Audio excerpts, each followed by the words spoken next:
The vanishing town. The gaslight flickered weakly as Daniel pulled his car over. His GPS had lost signal miles ago, and the last road sign he saw pointed toward a town he'd never heard of, Black Hollow 2 miles. Daniel had been driving through the countryside on his way to visit an old college friend, but with the dark clouds rolling in and the unfamiliar road stretching endlessly, he decided stopping for the night might be best. As he drove into Black Hollow, he noticed something strange. There were no other cars.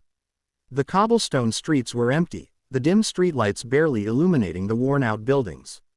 A small diner, an old general store, and a row of silent houses lined the main road. A neon sign buzzed weakly above the diner's entrance.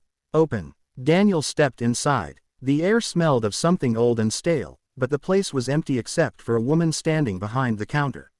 She wore an old-fashioned dress, her dark eyes unblinking. "Long drive?" she asked, her voice distant. "Yeah," Daniel said, glancing around. "Is there a motel nearby?" The woman hesitated, then nodded. "Down the road. Rooms ready." Daniel frowned. "I didn't book a room."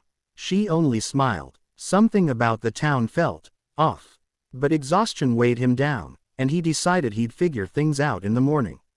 The motel was just as unsettling. Dusty, motionless, like it hadn't seen guests in years.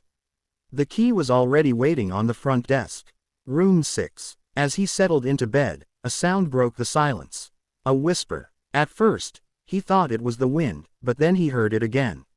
Soft, almost pleading. "Help us." Daniel shot up, heart hammering. He threw open the curtains.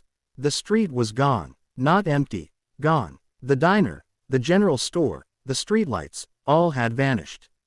Outside his window, there was nothing but endless darkness. Panicked, he grabbed his keys and ran for the door. The hallway stretched impossibly long. No exits. Just more doors. More hallways. And then, footsteps. Slow, deliberate, coming toward him. A shadow emerged at the end of the hall. The woman from the diner. But her face was wrong now. Her mouth stretched too wide, her eyes pitch black voids. "You shouldn't have come," she whispered. Daniel turned to run, but the hallway twisted, shifting like a living thing. Doors disappeared, walls closed in, and then, the world blinked. The next morning, a truck driver passing through the countryside saw a road sign he'd never noticed before. Black Hollow 2 miles. And just ahead, standing by the side of the road, was a confused-looking man, waving for help. The trucker pulled over. "Need a ride, buddy?" Daniel turned to face him, his face pale, his hands trembling. "Yes, please," he whispered.